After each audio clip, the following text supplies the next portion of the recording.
Hola amigos y amigas, ya estamos aquí, una semana más, los de los misterios, como siempre y como cada jueves, retransmitiendo desde los estudios de nuestra casa de Onda Vallecana para todos vosotros. Soy vuestro amigo y compañero Abel Rangel, con mi compañera Elisa Carbonell en la locución, y esto es Claves del Misterio, así que vamos a comenzar. Vamos a estar juntos la próxima hora, donde daremos un paseo por esos temas que tanto nos interesan. Y hablando de temas interesantes, amigos, el que os traemos hoy se las trae. Vamos con una breve introducción y comenzamos.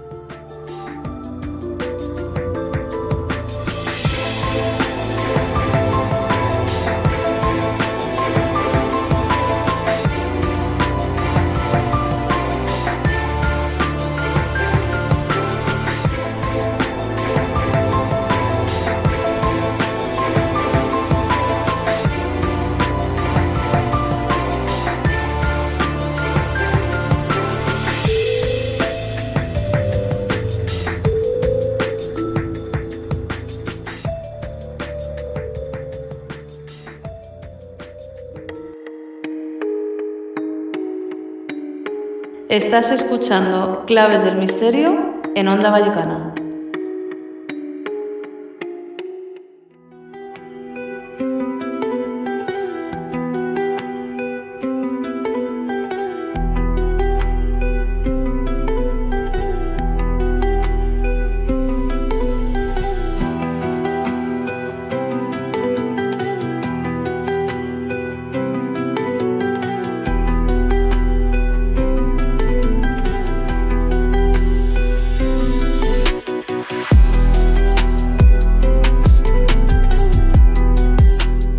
El dolor, amigos, tiene muchas formas, como los misterios.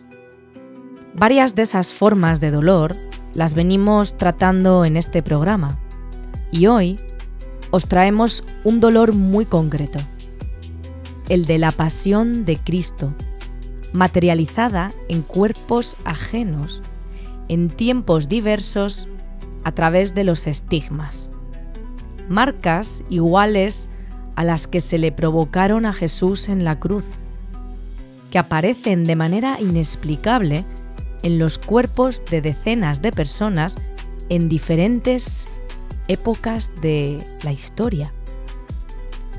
Fue el dolor de Cristo tal que tiene la capacidad de transgredir los límites de la física y manifestarse a través de los estigmas. ¿Qué fuerza puede ser la que cause este fenómeno?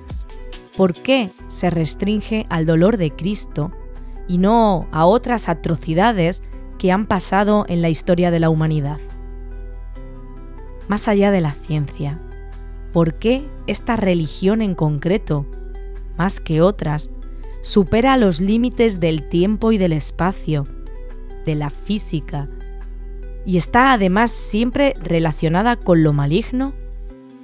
El dolor, el sufrimiento encarnado, la pena, la culpa, el mal. Esta noche, Abel nos describirá las heridas de decenas de personas con todo lujo de detalles.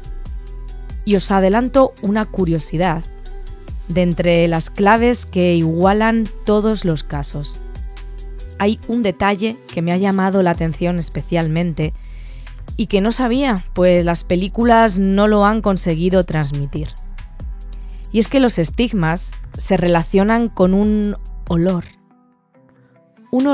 que sale de las heridas y que además no es desagradable, es celestial.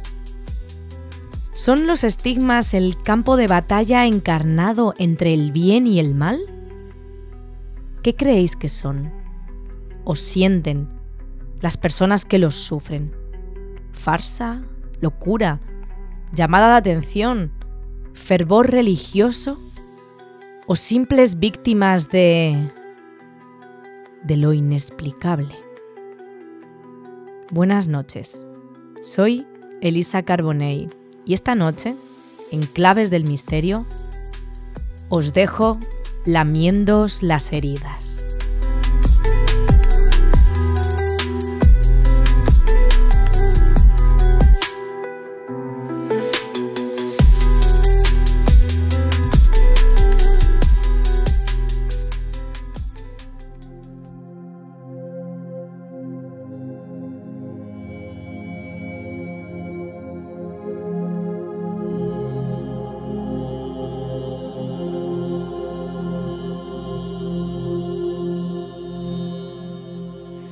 En el silencio de la noche, cuando todo el mundo parece dormido, y también cuando el eco de los siglos se filtra por los rincones oscuros, surge un fenómeno claramente que desafía toda explicación.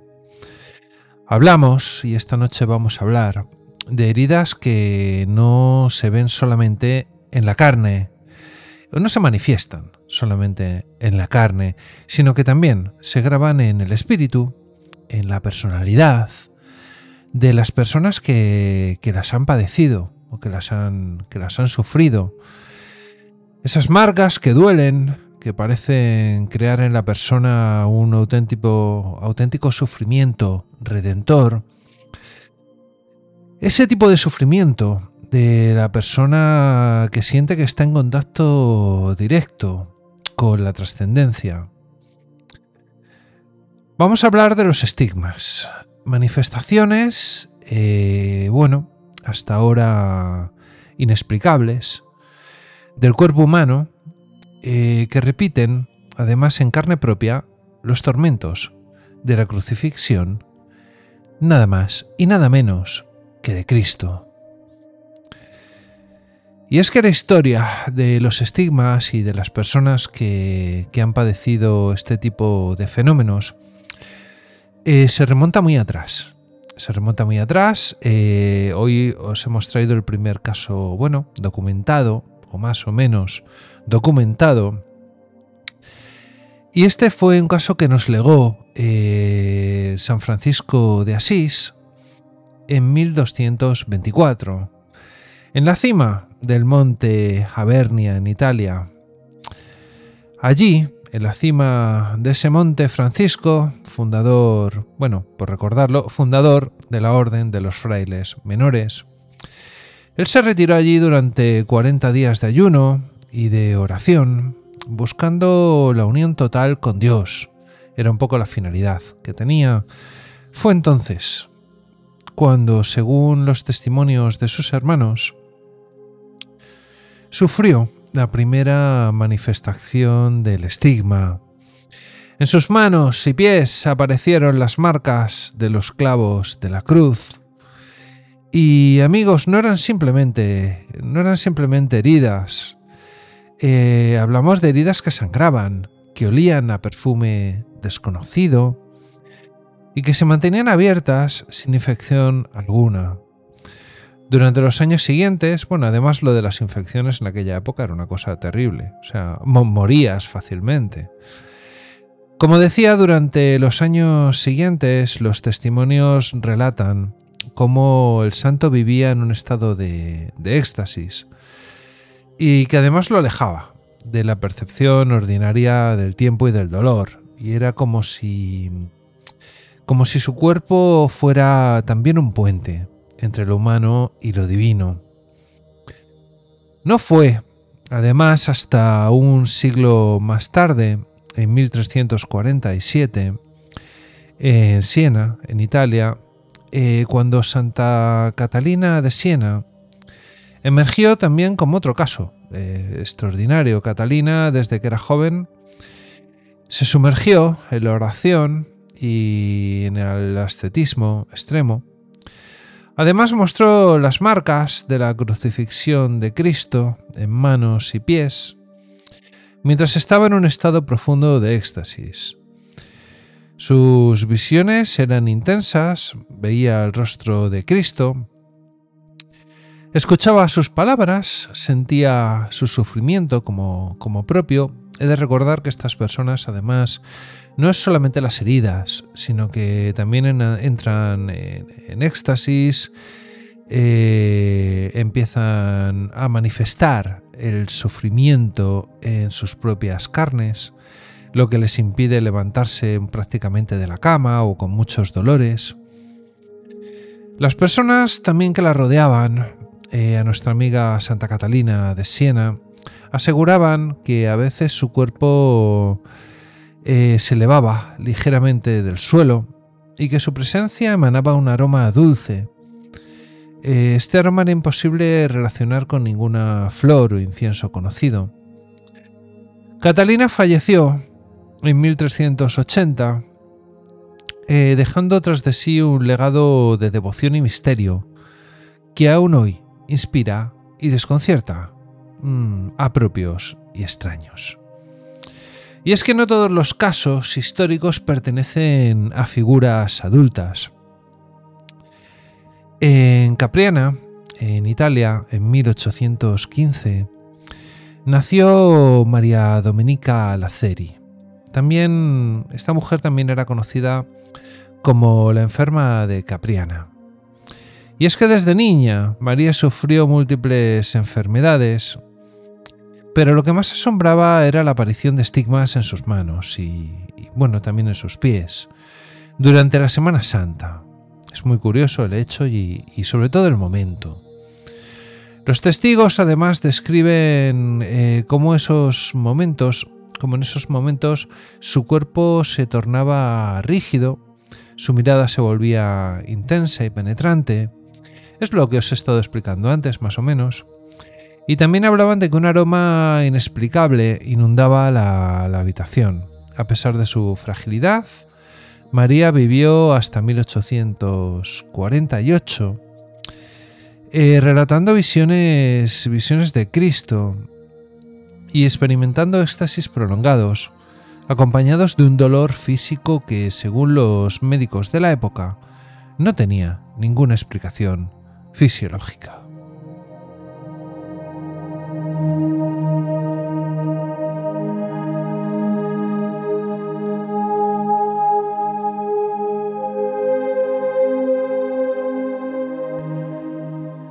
Fue bastante después, ya en el siglo XX, y este siglo nos trajo, además, uno de los casos más documentados y analizados.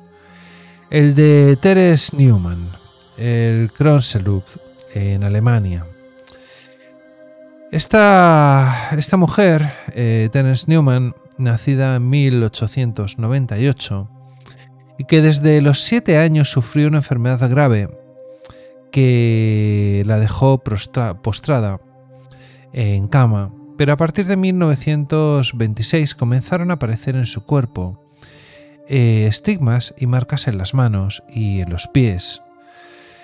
Estas heridas abiertas, que no cicatrizaban, sangraban regularmente los viernes, en las manos, y en el costado también.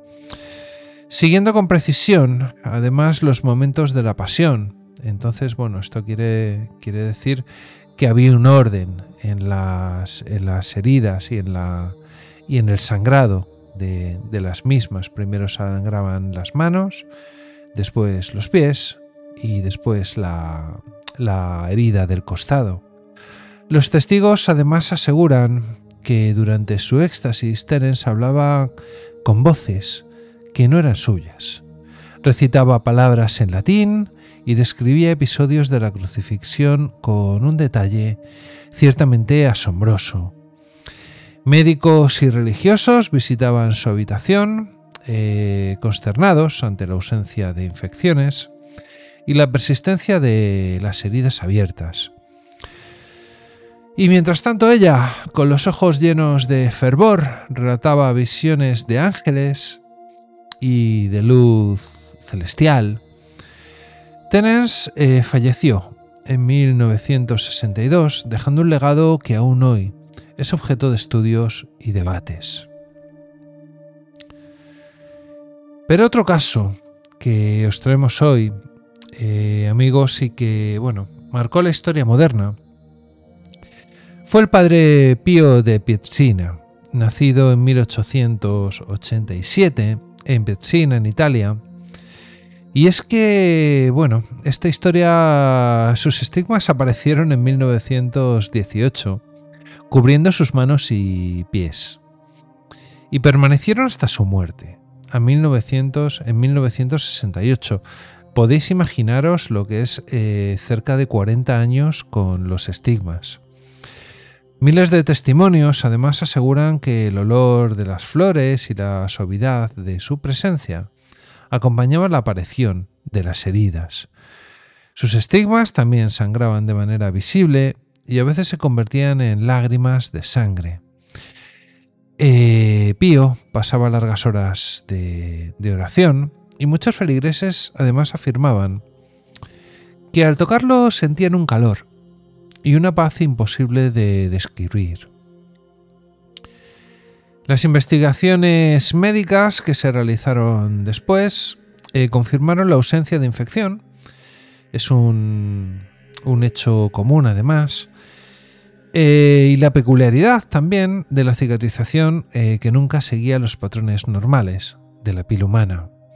Y es que no podemos hablar de estigmas sin mencionar los casos modernos y contemporáneos que hemos tenido.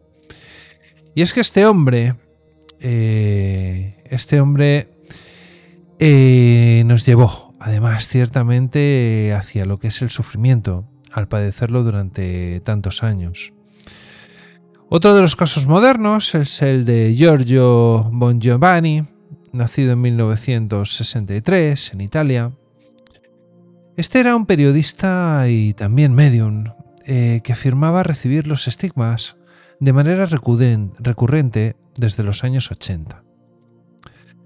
Sus manos y pies presentaban heridas que sangraban periódicamente, acompañadas de visiones y mensajes de carácter espiritual.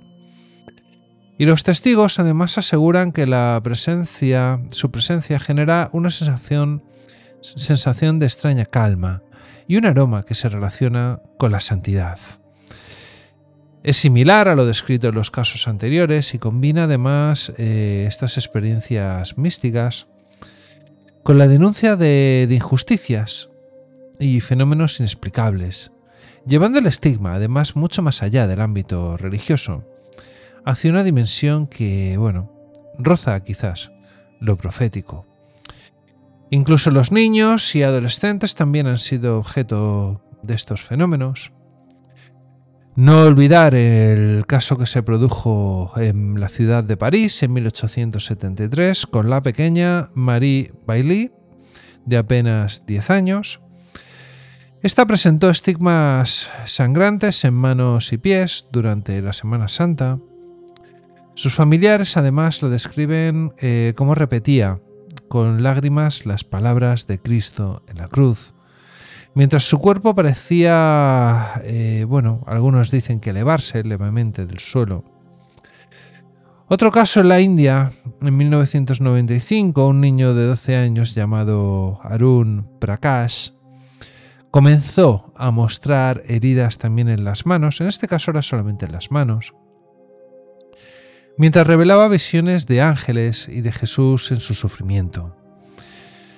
En estos casos, en ambos casos, los médicos y religiosos no encontraron explicación racional. Las heridas no mostraban signos de infección y el dolor no se correspondía con ninguna lesión común. Cada uno de estos casos, amigos, además comparte elementos inquietantes como el dolor extremo sin causa médica, las heridas visibles, ya os he dicho, en manos y en pies. Una cosa además que sorprende bastante era que la tradición romana consistía en clavar a la persona en la cruz, situando los clavos en las muñecas, no en las palmas de las manos. Sin embargo, los estigmas casi siempre se manifiestan en las palmas de las manos, cosa bastante curiosa y es un hecho a tener en cuenta. Algunos testimonios también relatan fenómenos más extraños, como lo que os he comentado antes de la levitación, También incluso la emisión de luz o de calor. Y es que a lo largo de los siglos los estigmas han fascinado y también aterrorizado por igual. Representan también un puente entre lo invisible y lo visible y nos hablan de un dolor que trasciende a la carne por cómo lo viven las personas. Pero no todos han quedado sin explicación aparente, como los que os he comentado antes. Y es que en este tipo de casualística también hay un hueco para los farsantes, y no han sido pocos, al revés, han sido muchos. Con el paso de los años han sido muchos los que han quedado para la historia. Y aquí os traemos también algunos de ellos, queremos darle también la visión, las dos caras de este tema que os tenemos hoy. El primero fue en Mahang, en Alemania, en 1890, en un pequeño pueblo de Baden-Baden, en Alemania. Nuestra protagonista, Eva Hahn, de 16 años, comenzó a presentar supuestos estigmas en manos y pies. La noticia rápidamente se difundió entre los habitantes del pueblo y pronto llegaron los curiosos, los médicos y religiosos para observar lo que parecía un milagro. Emma relataba éxtasis y visiones de Cristo en la cruz y afirmaba que durante la Semana Santa su dolor se intensificaba y las heridas sangraban. La prensa sensacionalista del momento también describió a Emma como una nueva santa y se organizaron pequeñas peregrinaciones al hogar de la joven. Sin embargo, pronto comenzaron a surgir sospechas. Algunos vecinos se dieron cuenta que Emma fue vista manipulando su ropa y sus manos cuando nadie la observaba, o eso creía ella, y que la sangre que brotaba de sus heridas tenía un olor metálico extraño, como si se tratara de tinta mezclada con algún tipo de pigmento.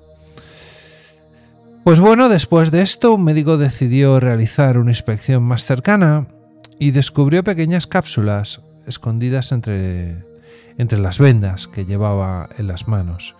Estas cápsulas estaban rellenas de una mezcla de colorante y aceite. Bueno, básicamente estaban diseñadas para liberar la sangre al presionar ciertas áreas de la piel. Emma confesó, amigos, finalmente, que todo era un engaño, que había aprendido a fabricar las heridas y las sangrías artificiales, observando antiguos relatos de también estafadores como ella. La esperanza que albergaba a nuestra amiga era obtener fama y beneficios económicos de los visitantes. La persecución además fue enorme, el pueblo quedó dividido entre quienes la consideraban una joven pecadora y quienes la veían como víctima de la presión social y religiosa. Este caso se convirtió rápidamente en un referente para los estudios de fraude y los fenómenos místicos en Alemania.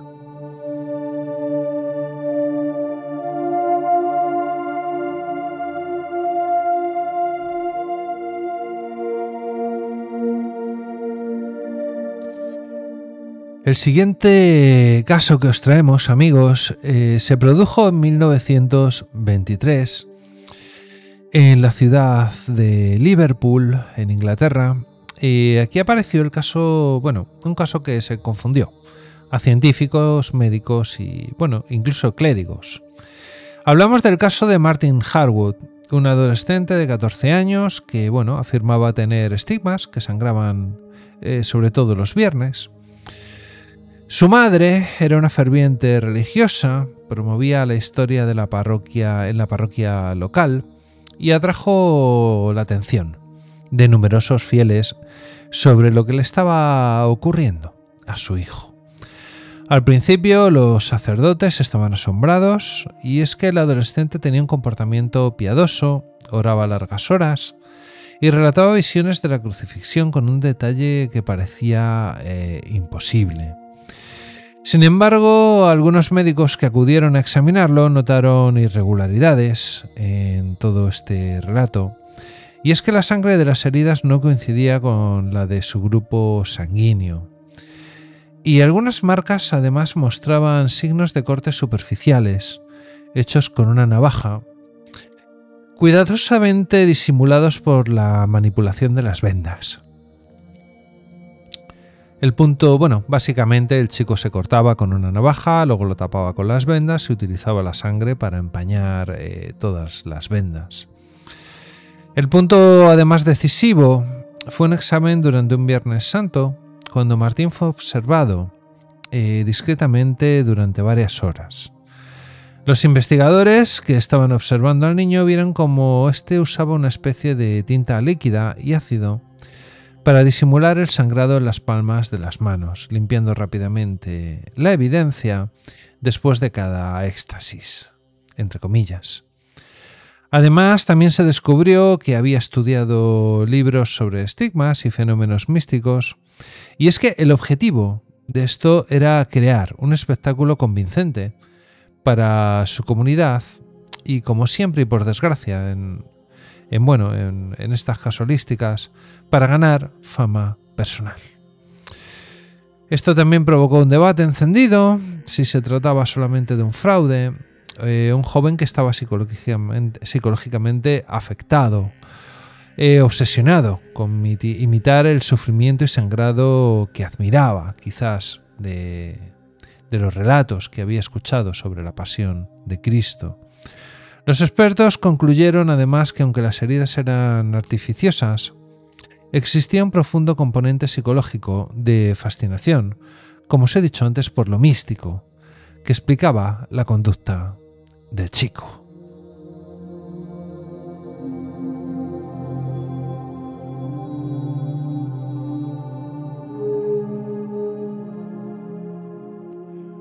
El siguiente caso que os traemos, el siguiente fraude, nos lleva hasta 1987 en Recife, en Brasil.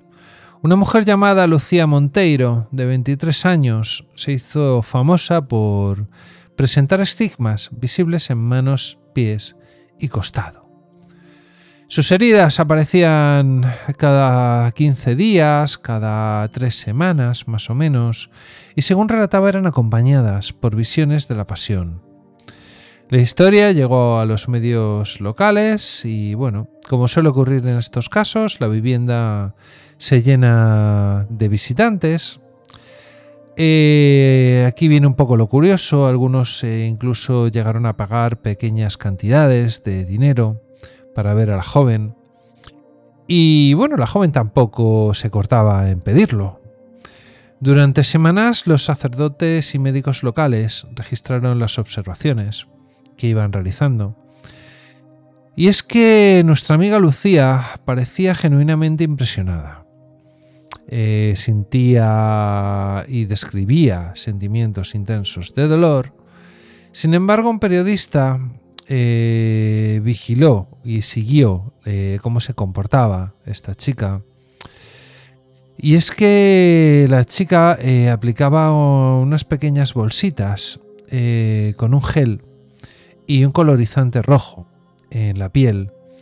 Y esto básicamente lo que hacía era que liberaban, estas bolsitas se rompían al contacto con la humedad, o a lo mejor también al presionar un poco con los dedos.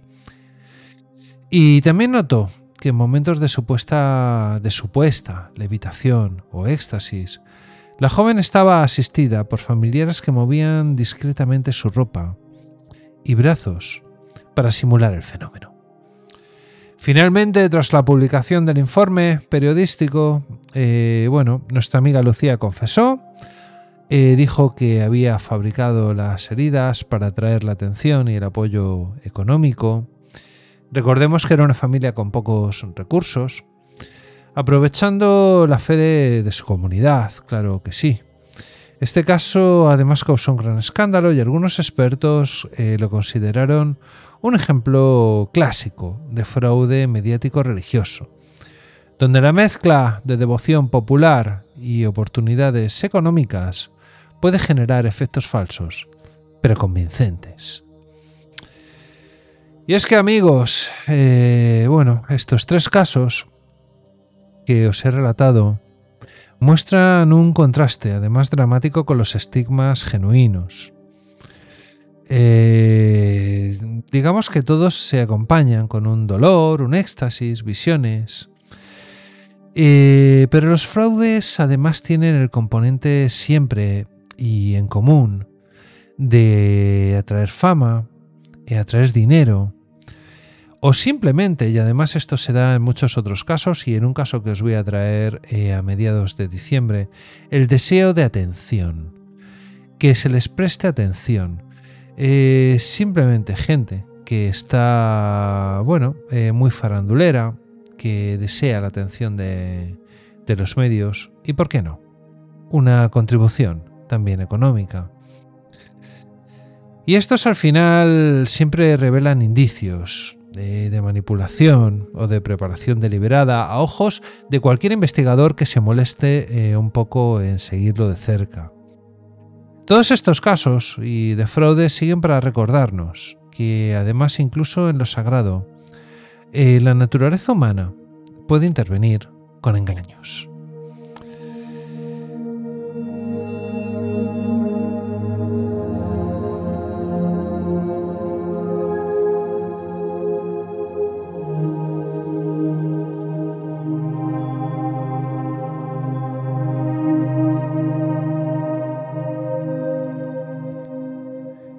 Y es que, queridos amigos, en el silencio solemne de los templos, entre las velas que parpadean y el aroma profundo a incienso, la Iglesia ha observado durante siglos este fenómeno que desafía la razón y despierta tanto devoción como escepticismo. Estos estigmas, pero la mirada de la Iglesia no es la que le da a un espectador curioso, es la de un guardián que busca discernir entre lo auténtico y lo ilusorio, entre lo sagrado y lo humano, y entre el milagro y el engaño. Y es que los primeros casos documentados que os he traído, como el de San Francisco de Asís, Santa Catalina de Siena, no bastan para declarar a alguien santo. Y es por ello que la Santa Sede ha desarrollado un procedimiento bastante meticuloso. Además, últimamente, en los últimos años, se lo toman muy en serio. Les ocurre como con el tema de los exorcismos, que son tomados muy en serio por la Iglesia. Y bueno, este procedimiento combina la medicina, la teología y la observación. Cuando aparece un nuevo estigmatizado, el procedimiento es que la Iglesia inicia un examen minucioso. Los médicos evalúan las heridas para descartar infecciones. También descartan enfermedades de la piel o cualquier causa natural.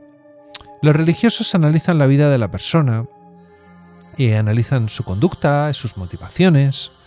Los testigos son interrogados y los fenómenos observados durante semanas o meses. Incluso hay algunos casos que han estado seguidos por la Iglesia durante años. Y solamente cuando no existe una explicación natural, o sea, no hablamos de que se intente explicar lo inexplicable, es simplemente que podamos descartar la explicación natural. Solamente cuando ocurre eso, el fenómeno persiste de manera coherente y constante, se considera, y solamente se considera, la posibilidad de que sea un signo auténtico del cielo. En los casos como el de Terence Newman, que os he comentado antes, o del Padre Pío, pasaron por este riguroso escrutinio de la Iglesia, y los testigos y médicos documentaron las heridas, el dolor, las visiones. Y la Iglesia acompañó a estas personas guiando su vida espiritual, como protegiéndolas un poco del sensacionalismo que además llevaba consigo un protagonismo que ellos tampoco querían. El Padre Pío, por ejemplo, fue constantemente evaluado por médicos, por teólogos, y autoridades eclesiásticas, y su canonización en 2002 no fue un acto precipitado, fue el resultado de décadas de observación, milagros y vida de santidad. Pero la prueba de que la Iglesia no se limita a los casos auténticos, los fraudes son también tratados con igual seriedad. Los casos que os he traído antes, el de Emma, el de Lucía Monteiro en Brasil, la Iglesia ha sido consciente de que el deseo de fama y de atención, y también de lucro, porque siempre está detrás el dinero, puede llevar a falsificaciones de fenómenos místicos. La Iglesia desaconseja la veneración de estos casos y además alerta a los fieles sobre los riesgos del engaño. La advertencia es clara por parte de la Iglesia y dice: no todo lo que sangra es signo de santidad. En paralelo, la Iglesia también enfatiza, además, que los estigmas no son un premio ni una meta que se pueda alcanzar. Las personas que los padecen no lo pasan nada bien. Son, según la enseñanza de la Iglesia, un don extraordinario que no define la santidad de una persona.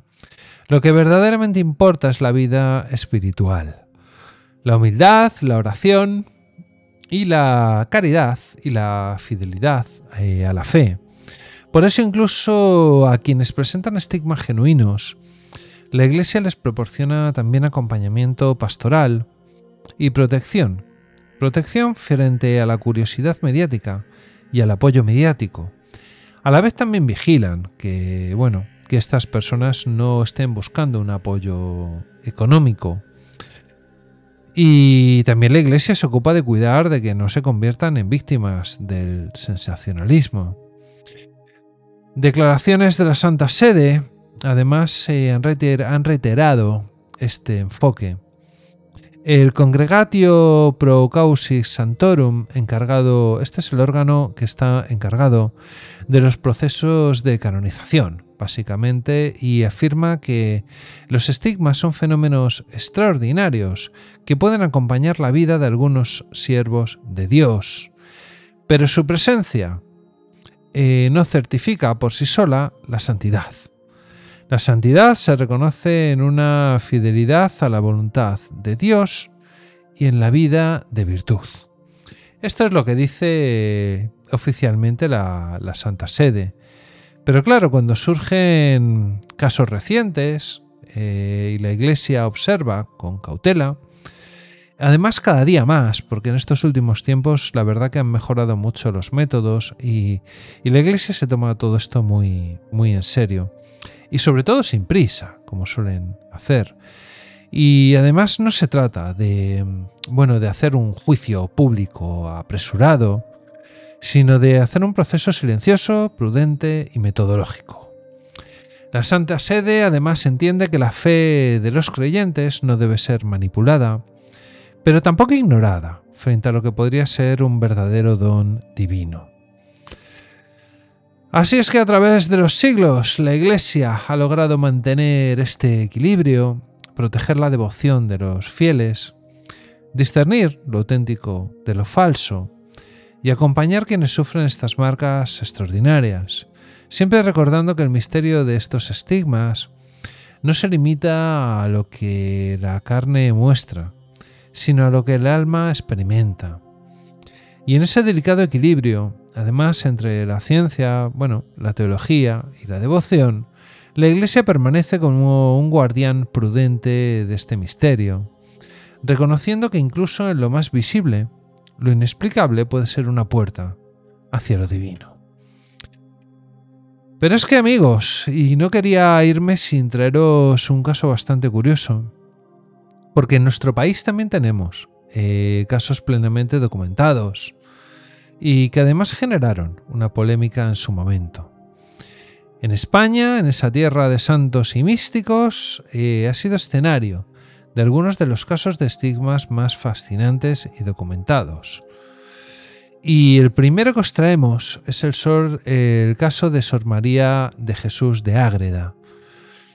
Esta mujer nació en Ágreda, en Soria, en 1602, en la villa de Ágreda, y fue conocida también como la monja azul.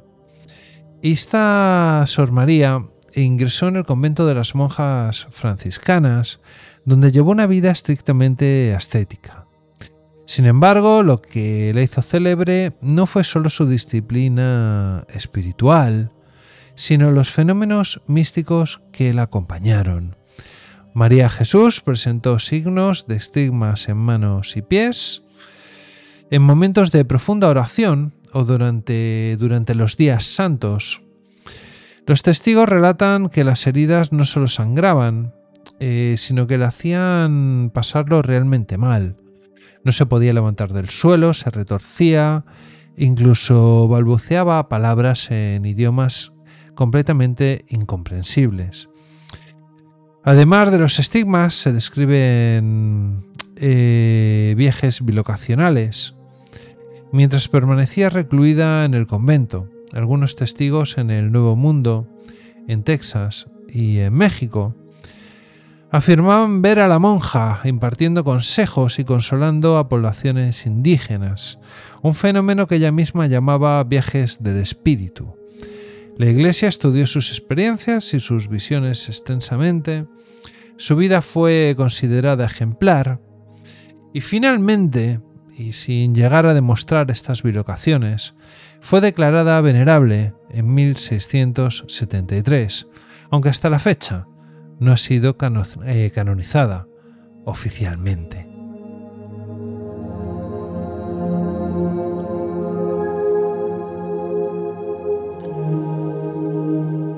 Otro caso bastante curioso que se produjo en el siglo XX volvió a sorprender a los casos de los estigmas, y este caso se produjo en Valencia, donde nació María Josefa Aljama, conocida por sus profundos éxtasis y visiones religiosas.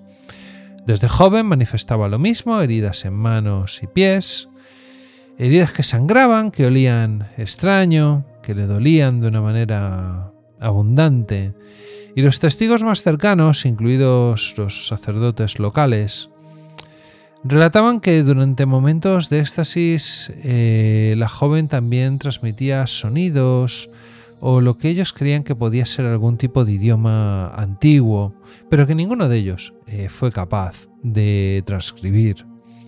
Este fenómeno se hizo público en los años 40 y 50, y médicos enviaron informes sobre la ausencia de causas médicas para las heridas.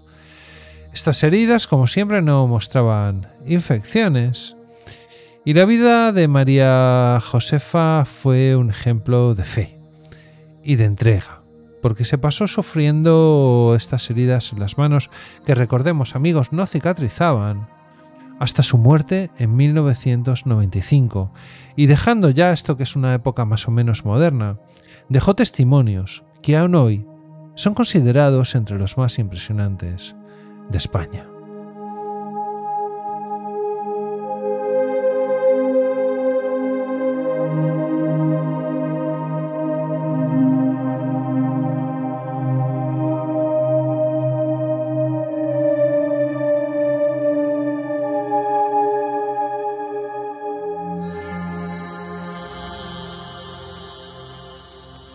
El siguiente caso nos lleva a Asturias, al año 1978, cuando un caso excepcional involucró a un niño de 9 años llamado Ángel García.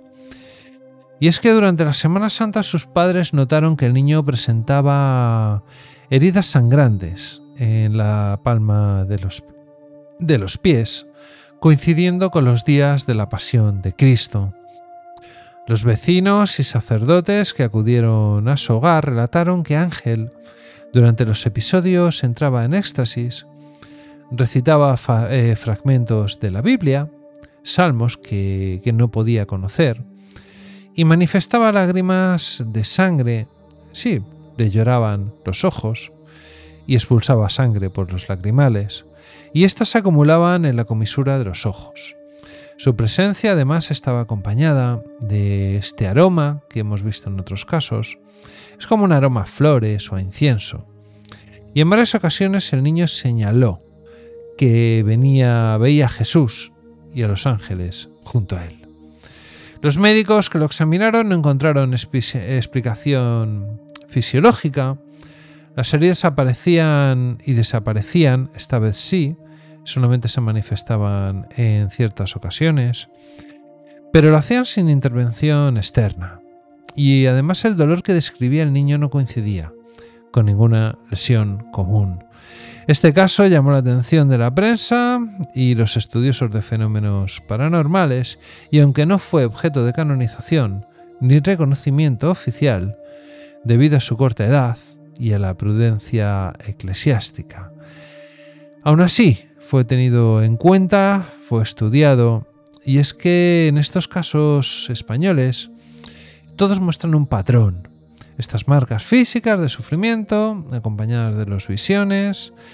Es verdad que en algunos casos se le ha dado más pábulo que en otros, y dependiendo también del contexto social en que se desarrolle y sobre todo de lo que tenga alrededor la persona estigmatizada. Es verdad que muchos han sufrido un infierno, sea real o no, aunque realmente si estás dispuesto a engañar en estos temas, no mereces ni la atención ni el apoyo, además económico.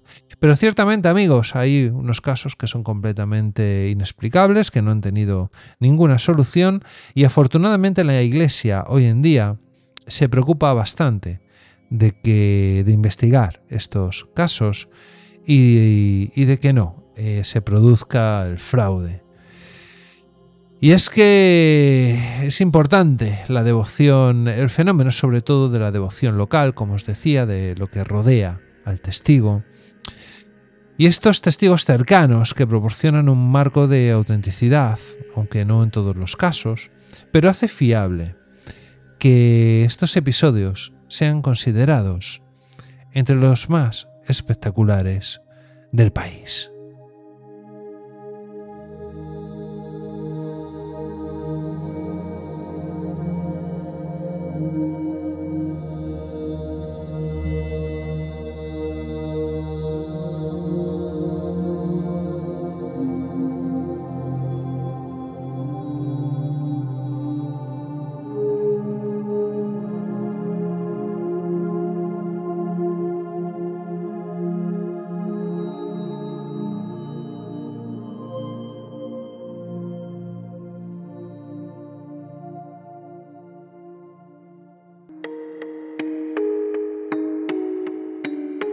Estás escuchando Claves del Misterio en Onda Vallecana. They dressed him up in thorns, not praise, and mocked the king with human ways. But Jesus stood with silent grace. No army rose, no sword was raised.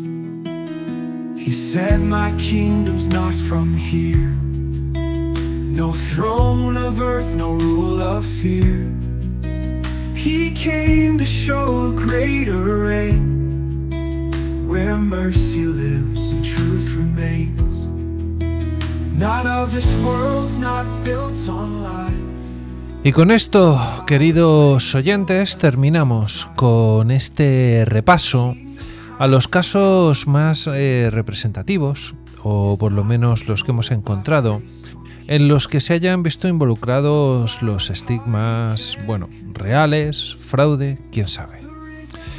Desde luego, hay casos demasiado espectaculares para ser un fraude, pero como siempre, os digo, queda en vuestras manos.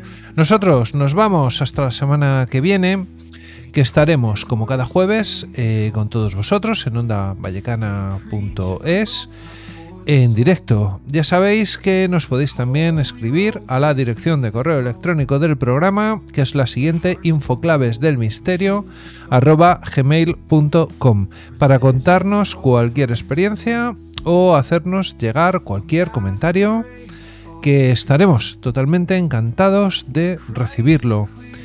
Y también ya sabéis que estamos en iVoox, en Spotify, en Apple Podcast y en Amazon Music, donde tenéis todos los episodios completos de manera gratuita. Así que no olvidéis recomendarlo si tenéis alguna persona que le gusten estos temas. Estamos aquí por y para vosotros. Y que nada más, se despide aquí vuestro compañero Abel Rangel, de parte de todo el equipo que hace posible este programa. Y recordad, como os digo siempre, sed muy felices. Plant a kingdom few would know. We are not called to grasp and fight, but shine His truth, His holy light. Ambassadors of grace and peace, whose joy in Jesus shall not cease. One day He'll come with heaven's fire, not to sit in some worldly empire, but to bring justice pure and high, and reign forever in the sky. Not of this world, no throne of man, no politic, no earthly plan. The Lamb who reigns will not be used by selfish hearts or power abused. We lift His name, not flag or sword. We serve the everlasting Lord. His kingdom stands, His word is true. Eternal grace for me and you. So let the world chase fleeting fame, we'll bow to Christ, the risen name. For kingdoms fall and thrones will rust, but His shall rise in truth and trust.